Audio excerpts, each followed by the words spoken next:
Zipper rolls out to the right, pitches off to Taylor, and Taylor's to the 20, down to the 15, down to 10, 5, 4, 3, 2, 1. Touchdown, Billy Taylor! Touchdown, Billy Taylor! Billy Taylor scored a touchdown from 21 yards out. The crowd goes berserk. It was November 22nd, 1969. That they came to Barry, Michigan, all dressed in maize and blue. The words were said, the prayers were read, and everybody cried. But when they closed the coffin, there was someone else inside. Oh, they came to Barry, Michigan, but Michigan wasn't dead. And when the game was over, it was someone else instead. 11 Michigan Wolverines put on the gloves of gray, and as the organ played the victors, they laid Woody Hayes away. Under center is Wangler at the 45. He goes back. He's looking for a receiver. He throws downfield to Carter.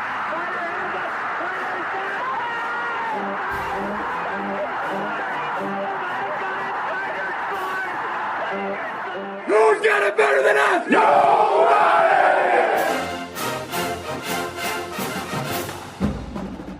Welcome to the Michigan Man Podcast on Wolverine Sports Radio, a member of the V Sporto Network, and in partnership with SB Nation's Maize and Brew, for Wolverine fans from coast to coast.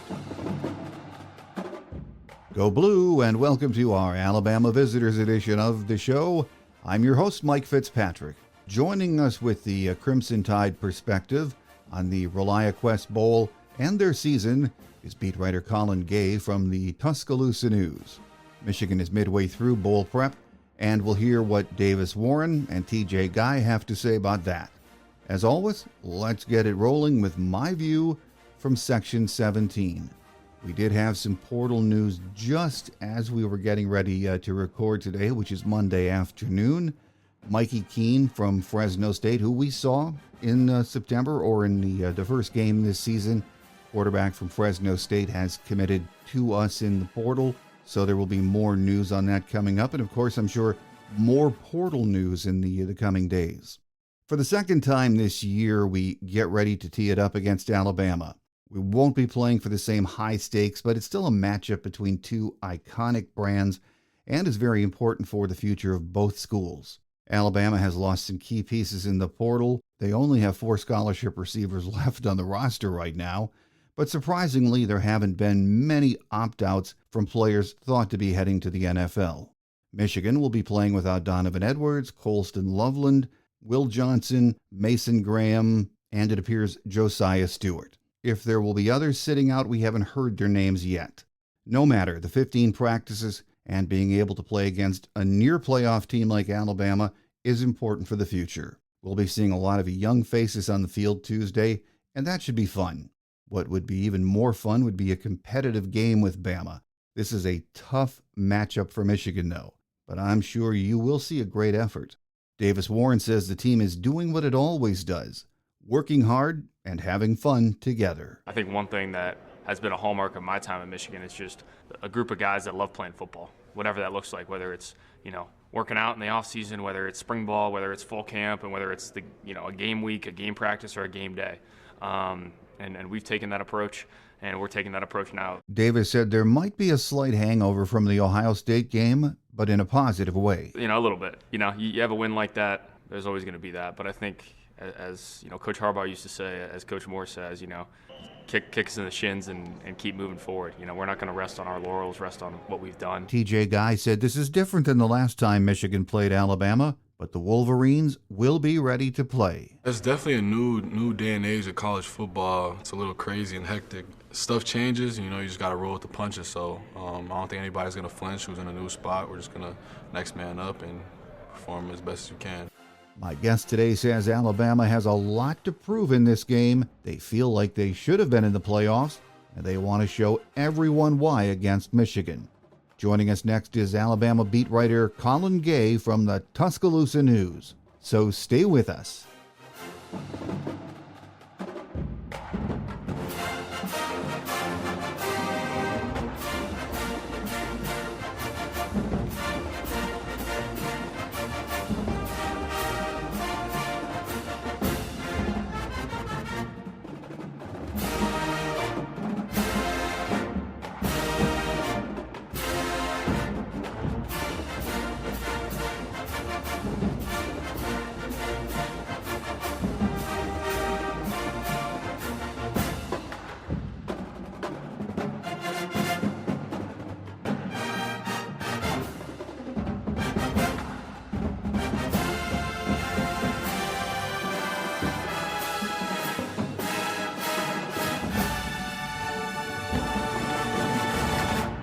Joining us on the visitors edition of our show today as we prepare for the ReliaQuest Bowl coming up on New Year's Eve is Colin Gay, who covers Alabama football for the Tuscaloosa News. Welcome to the show, Colin. Yeah, thank you for having me. I appreciate it. Well, it's your first year covering Bama. As we talked about before we started taping, actually, you were up in Columbus just until the season started with the Columbus Dispatch covering the Buckeyes. And before that, you even spent time in Metro Detroit covering high school sports for Hometown Life and the Observer and Eccentric newspapers. So you are no stranger to Ohio State football or Michigan, are you? No, I'm not. I was telling you before. I mean, when I got down here, I think it was the off week right before the Georgia game. Was my first week, and you know, I never would have thought that I had another Michigan game on my schedule. I mean, it feels a bit different than the one I usually cover, but it'll be good to see the maize and blue once again. Well, what's always interesting is your perspective now. I mean, Michigan fans know how fanatical the Ohio State fan base is and what that game means. You got to live that firsthand. Of course, you went to Ohio State. Now you're in Bama, and, you know, all my Bama friends will always tell me, that Ohio State-Michigan game or the Michigan State game, the intensity is nothing compared to Tennessee, Alabama, Auburn, Alabama. I know you've only been on the beat down there 1 year, but how would you compare that? Oof, that's a tough one. I think, you know, maybe give me a couple more years on the beat to experience those, but let me tell you, the atmosphere in Knoxville for especially that game against Tennessee this year, one that Alabama desperately wanted to win. I mean, that felt huge, right? I mean, you know, they say I knew about the SEC before I got this job, but you know, the phrase you always hear is it just means more. And you got that atmosphere in Knoxville. Now, after the Ohio State Michigan game this year, I mean, I think Ohio State would like to take a little bit of take off the pressure a little bit from that rivalry, but no, these games down here feel just as big, if not bigger. So I'm sure you found it though a fascinating time to start covering the Bama beat with the legendary Nick Saban gone, and then the Kalen DeBoer era underway. For you, it has to be interesting to have a front row seat to witness this, Colin, because man, succeeding Nick Saban down there, who'd want to do that? Oh my gosh, yeah. I mean, it's something that, I mean, I got a taste. My first taste of Alabama football was, you know, the biggest, you know, atmosphere, one of the biggest atmospheres I've ever seen. And that was, you know, really, I mean, you could say that, you know, Western Kentucky, South Florida, and Wisconsin were tests for Kalen DeBoer, but that first test came in Tuscaloosa against Georgia at the end of September. And you kind of got to see, you know, it was my welcome to the SEC, but it was Kalen DeBoer's welcome to the SEC. You saw this atmosphere that this is what Nick Saban was used to, right? The atmosphere, the fanaticism, the just what Nick Saban had become accustomed to, and what the pressure that he won under. And you know, you saw Kalen just kind of step up in that first opportunity and put on a show for the home crowd here. So I mean, it's something from afar. I mean, I obviously didn't cover the coaching search here. But you know, I witnessed something similar in Ohio State in 2018 when Urban Meyer passed the reins to Ryan Day, and Ryan Day has those huge expectations to follow one of those, you know, premier coaches in college football history. And I mean, a lot of Ohio State fans have seen how that turned out, right? So Kalen DeBoer, I mean, the shoes aren't going to be filled, right? Especially not in year one, but I mean, it's someone who, you know, knows the tradition, knows the history, and embraces that while trying to put his own spin on an Alabama football program. And you know, considering, you know, what's on the line here in the ReliaQuest Bowl, with, you know, I think it's 17 straight seasons with at least 10 wins. I mean, you know, it's not exactly the season that Alabama wanted, but year one with Kalen DeBoer brought some success. Well, yeah, it's long been said I'd rather be the guy that replaces the guy who replaced the legend. The expectations in Tuscaloosa after Nick left were just unreasonable, I think, for his successor. And there is not going to ever be another Nick Saban. But Kalen DeBoer, as we know in Big Ten country and Michigan from having played him in the national championship game in Washington, he's a darn good coach, isn't he? Oh my gosh! And one of the things that, I mean, even just from afar, or even as Alabama was getting into SEC play, it's, you know, how, like, what was a Kalen DeBoer quarterback going to look like? How was Jalen Milroe going to kind of, you know, step up with a guy who helped? I mean, we knew that Michael Penix was good at Indiana. Ohio State saw that firsthand, but then, you know, getting him at Washington and becoming a top 10 pick, right? Like, developing into that. And a lot of people had huge expectations for Kalen DeBoer, another head coach known as kind of a quarterback whisperer, right? So another younger guy, one who, you know, has, you know, very, very good, like, just a very, very good offensive mind, one that, you know, can relate to the kids on his roster, one who can honestly, I mean, kind of, you know, turning the tide. I mean, he can recruit, man. Like, I mean, one of the things that, you know, California is a long way from Tuscaloosa, but man, they kind of, you know, continue to cement their West Coast relationships and had one of the best West Coast classes I've seen nationally in a long time. They're relationship builders in that program. They're, you know, good offensive minds, and it's kind of combined into this program that could be on the path to 10 wins and should probably expect even more in 2025. Well, after Kalen's first year, what would you say would be the temperature with the fan base and the alumni? I mean, we have one more game left to play, no doubt. Sure. But where do you think they are right now? Is it satisfied with the first year, or just we're going to give him more time? It's going to take time. Where do you think they are? I think the temperature, I mean, if you were to ask me after, like, sitting in the post-game locker room in Norman, what the temperature would be, it's not one of satisfaction. It's one of, you know, anger. It's one of kind of, you know, sitting in this reality that, the college football playoff is not going to happen in Kalen DeBoer's first year. Those tides kind of changed, right? You know, after Auburn, after, you know, an Iron Bowl, you know, becoming, you know, doing something that Bear Bryant and Nick Saban never did, and winning and beating Auburn in his first try. Mm-hmm. You know, those kind of, you know, that kind of boosted momentum a little bit. And a lot of the conversation really, as of late, has not been about DeBoer. It hasn't been about Alabama. It's been about, it has been about Alabama, but it's more of the fact that, man, the Tide should have been in the playoffs, right?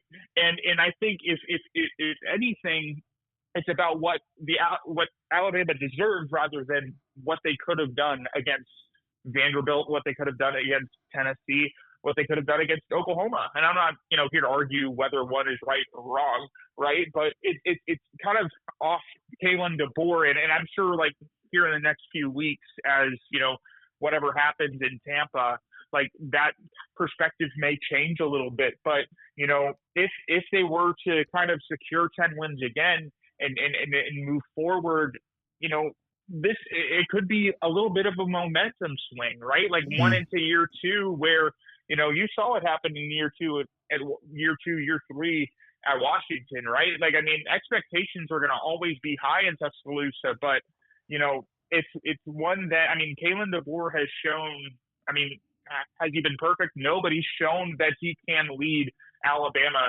to a winning football once again. Well, you just touched on it, but right now with the college football playoff first round in the books, we're still hearing, we heard a lot of it this past weekend from SEC and Bama folks, that the Crimson Tide should have been in that field of 12.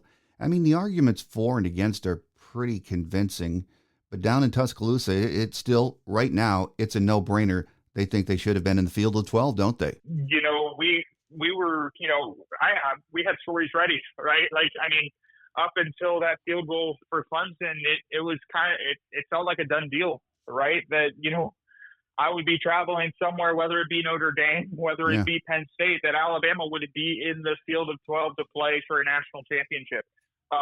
And that's, you know, as I watched games, as I watched SMU, as I watched, many of the other games, like the Notre Dame, Indiana, like that's a reality that if you scroll social media during those games, it's one that, Alabama fans are not going to, get rid of, right? It's one where they wanted a chance. They felt like they deserved a chance. Now, again, like I bring up, sitting in that post-game press conference room in Norman, Oklahoma, one where, to be frank, Alabama had its worst offensive performance in 25 years. Yeah. And could not do anything. They couldn't win on the road. And I texted a colleague of mine during the Notre Dame Indiana game, and I said, Alabama fans like to give Alabama wins even if they're not in games. But, if watching the atmosphere at Notre Dame, Indiana, I was like, Alabama was not going to beat Notre Dame. And Alabama was, it was going to be tough for them to beat Penn State with that defense too. Could it have been possible? Yes, but it was going to be tough. Now, it's not a conversation about what would have happened in the college football playoff. It's more of, did they deserve to be there? And, having seen Alabama at its worst, right? Like, I'm not sure. I think they're going to be, looking back, they're going to be happy with 10 wins in Kalen DeBoer's first year. But, I don't think there was just too much, and especially against the Sooners, that, Alabama did not look like a playoff team in Norman, and one that kind of, they struggled mightily, and it was mostly offensively, one where Jalen Milroe could not get anything going, one where he had multiple turnovers, one that just Alabama frankly struggled in a way that a playoff team really doesn't struggle. Like, so do they deserve to make the playoffs? I could hear arguments on both sides, but that game that night in Oklahoma, like that's the first thing that comes to mind is why they shouldn't. I agree with you, and I know that's going to be a off-season hot stove topic that will be discussed, but we'll see. That brings us, though, to the ReliaQuest Bowl on New Year's Eve, because both of us have more football to cover. The media hype that this is a rematch between two playoff teams from last year is there. The reality is that both teams are not what they were last year, are they? No, I think when you ask Kalen, I think we asked Kalen DeBoer about kind of the stakes, right? Kalen DeBoer knows what Michigan looks like when they're at their top, right?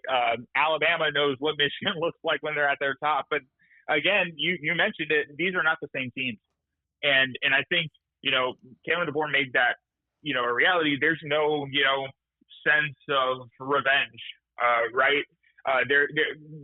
That atmosphere, at least not publicly, is not being exuded from the football facilities at Alabama, right? I think it's much more the conversation coming from Alabama right now is basically we have to finish what we started.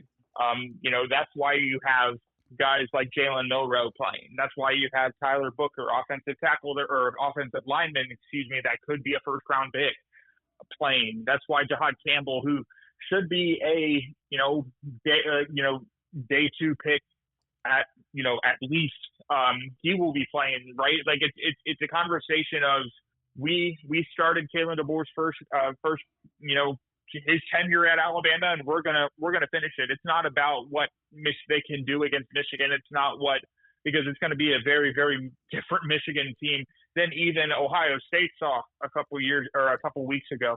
A lot of the conversation, as corny and as coaches speak as it is, like this game is about Alabama finishing what it started and kind of tailing that into whatever happens August 30th against Florida State. Yeah, well, both schools and their fan bases, I think, are excited about the chance to play each other again. And even though it's very different, as we've said this year, for the future of both programs, it's another chance to get 15 practices, play another game, get a lot of young guys on the field, especially Michigan.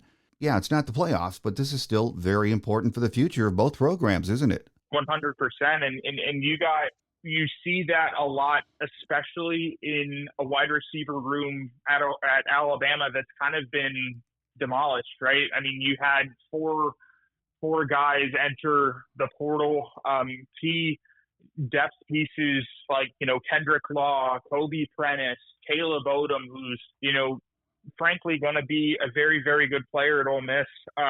You have guys that, younger guys that, Rico Scott, a freshman from the 2024 class that, has to get, reps because, there's frankly no one else, right? Like, so, I mean, there's Jeremy Bernard, Ryan Williams, and then, they just added a transfer from Miami, Isaiah Horton, but he's not going to be there yet. So, like, you've got guys that are waiting to prove their worth, right? And there's a lot of guys that are still waiting on, NFL announcements or transfer announcements, right? But, what is going to happen to Alabama at quarterback? I mean, I think the wide expectation is that Jalen Milroe will play his last game in Tampa. So will Alabama see or will Alabama fans see Ty Simpson potentially? I'm sure he's getting a lot of reps. I was talking to, Courtney Morgan, Alabama general manager the other day, who Michigan fans should be familiar with. And expectations for Ty Simpson are extremely high. One that they thought that, they're talking very, very highly about Ty Simpson heading into 2025 as a guy who is expected to start in 2025. So could we see him? Could we see, guys in the middle of the defense like Justin Okoronkwo, guys that, could replace players like Jahad Campbell and play next to Quay Rousseau? We won't see or Caden Jones, right? Like these guys that haven't been proven because they really haven't had the opportunity, but, they're going to need to. Could we see guys like Keon Keeley, a guy who was a big Midwestern target, but chose Alabama in 2023, I believe, a 5-star. Alabama's competition at, defensive end is kind of wide open, right? Like with, the potential departure of Jamarian Latham and LT Overton. So could Keon Keeley kind of take the reins and kind of have his breakout moment and earn playing time? Like those are the conversations that Alabama is having right now. It's looking forward to 2025. It's using those first 15 practices to move forward into 2025. And I think, it's something that, talking to Kalen DeBoer, talking to Kane Womack and Nick Sheridan, these players, I mean, Kane Womack especially, he said, this is why I'm excited. This is what these, I'm excited to see what this means for not only now, but for 2025. Well, these days, as we've been mentioning, it's if it's not the playoffs, the first thing we wonder is, well, who's opting out? And as you mentioned, Sure. Jalen Milroe is going to play. Bama's a young team, but for the most part, I expected on both sides to hear. I mean, we've heard some players who have opted out. I don't know if we're going to tune in on New Year's Eve and see that there are more players that aren't going to suit up, but it's sort of surprising we haven't heard more, isn't it? I think, I can't speak for Michigan, but I think for Alabama's sake, it's kind of, these are questions that Alabama was asked after Oklahoma. Tyler Booker was asked straight up, like, what does, what's the future look like? Like, if Alabama does not make the CFP, like, what does that mean for you? And from there, the message was, we're going to finish what we started.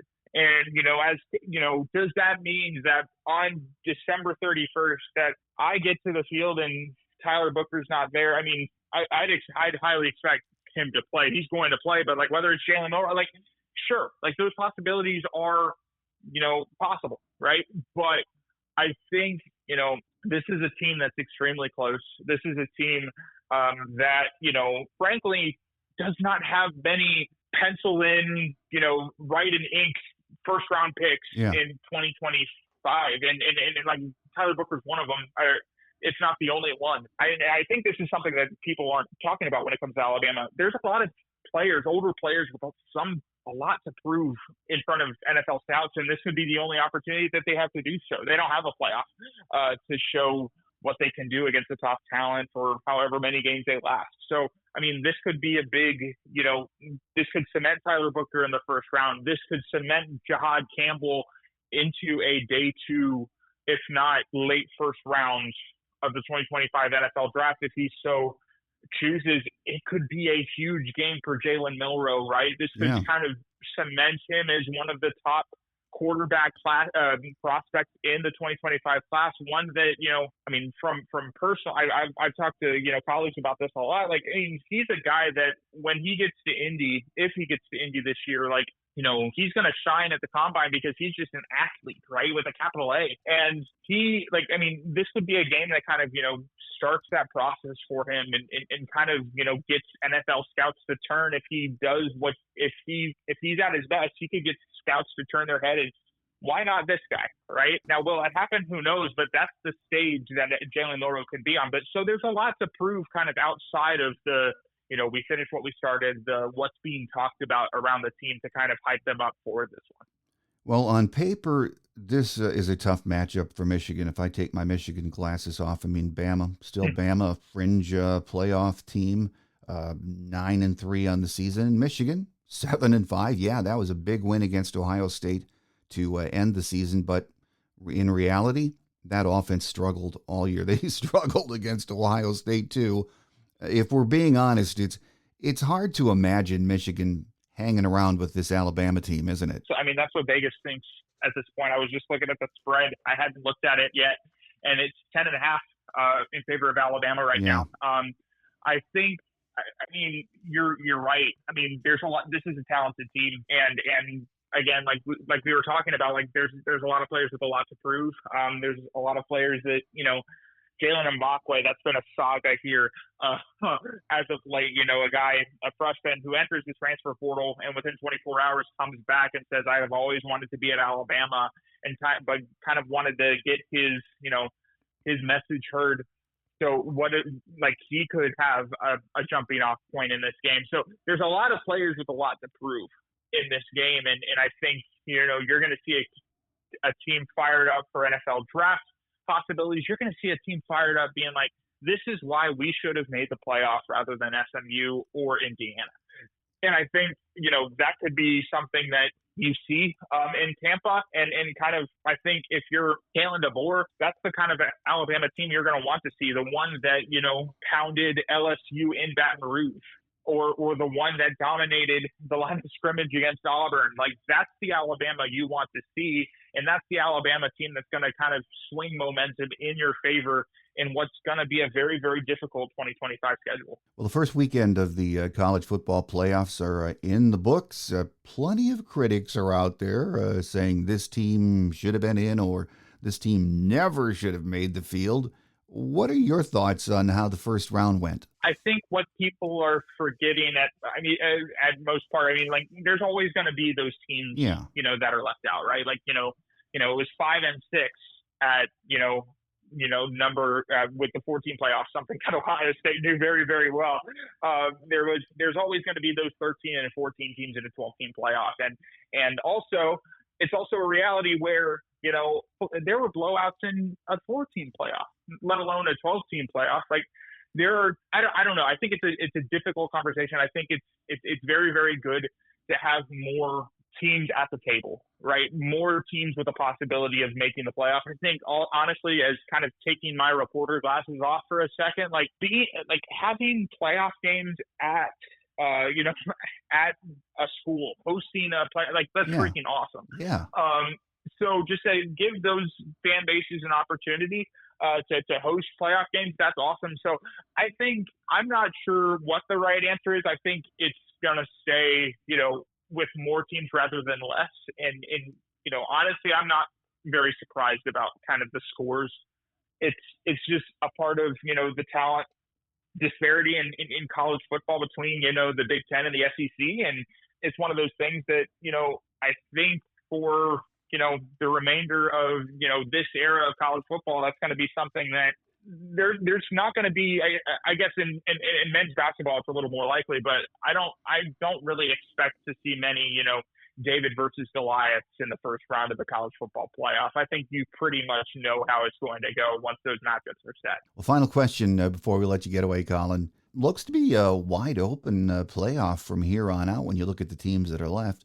If you had to pick a Final Four right now and maybe a team that's going to be the eventual national championship, what are your thoughts on that? I don't know, man. I think whatever the winner of Ohio State, Oregon, I think is going to be the team to watch.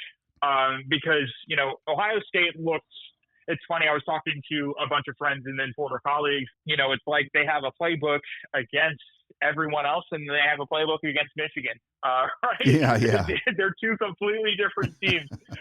Now, can Ohio State continue to look like the team that dominated Tennessee? One that, Alabama struggled mightily against Tennessee. So can Ohio State continue that momentum against Oregon? We'll have to see. I think Texas is a team to watch. That offensive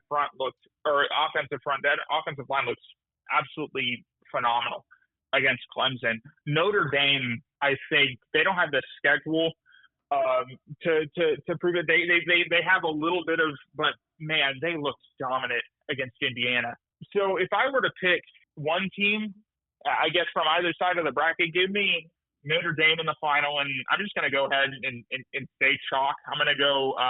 I'll go Notre Dame, Oregon, and I'm not gonna doubt the Ducks at this point. The one team that's been undefeated, the one team that's kind of been dominant, except for a couple games, like a scare against Boise State, a scare against Ohio State. But give me the Ducks to kind of run the table in this first era of college football. It's hard not to think that the Ducks will be there in the end, but after watching Notre Dame, they remind me in a way of Michigan the last 3 years. They play great complementary football. And they're almost a team that's built to play against either Ohio State or Oregon. Oh my gosh, yeah, and I think, funny enough, I was pre-writing before the Clemson field goal. I was pre-writing previews for Alabama Notre Dame in the first round of the playoff, and I was looking at stats for Jeremiah Love and Riley Leonard and these guys, and I'm like, and on the road in South Bend, I was like, I have no idea how Alabama's going to survive this. Truly, just because, and then Xavier Watts, man, oh my God, he's an absolute stud in the backfield, and would provide a guy like Dylan Gabriel or Drew Aller just absolute fits if they face off, right? Or even say Quinn Ewers at Texas, he's ball hawk, and those defenses, Notre Dame and Alabama's defense, their approach kind of, it's very, very similar. It's kind of like this ball hawk based, we're going to take the ball away. We're going to rush forward and then let our secondary kind of define how much success you have. So even just watching that against Indiana, I was like, this is a team that's sneaky. This is a team that, could make an impact. And on a bad day for any of the quarterbacks that they face moving forward, whether it's, the backup quarterback at Georgia or Drew Aller in a potential semifinal, right? This is a Notre Dame team that is kind of built to win now, and I don't think that's kind of crazy to think of after the loss that they had early in the year. Yeah, well, it's going to be fun. There are a lot of great matchups coming up here in round 2, and on New Year's Eve, Alabama, Michigan, and the ReliaQuest Bowl get to kick off a great day of college football. So we're all looking forward to that. And we want to thank Colin Gay, who covers Alabama football for the Tuscaloosa News, for joining us today and having this great conversation about the upcoming game. So, Colin, thank you for your time. A Merry Christmas to you and yours. And I hope our paths cross again in the future, maybe in the playoffs in the future. There we go. Thank you so much for having me.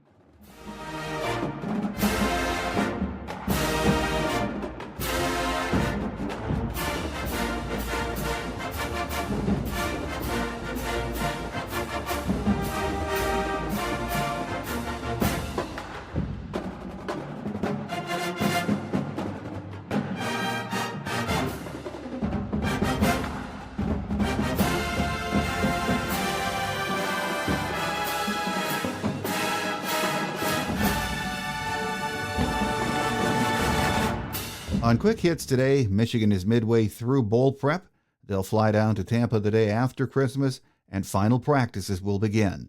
They'll also have time for fun family and team events planned in the very few days that they're there. On Friday, we'll have our final show of the year for you, our Michigan Game Day edition, with beat writer Aaron McMahon from MLive. We'll also have any injury updates made available and find out if any other players have opted out of the game. So that does it for now. Have a very Merry Christmas, everyone. I'm your host, Mike Fitzpatrick. Until we meet again on Friday, Take care, and as always, go Blue. Thanks for joining us today on The Michigan Man, here on Wolverine Sports Radio, a member of the V-Sporto Network, and in partnership with SB Nation's Maize and Brew. Our listener lines are open 24/7 for your calls at 313-263-4842. That's 313-263-4842. Or email us at themichiganmanpodcast@yahoo.com. That's themichiganmanpodcast@yahoo.com. The Michigan Man Podcast is produced at the studios of Robin Lynn Productions, Allen Park, Michigan, and is not affiliated with the University of Michigan. Go Blue!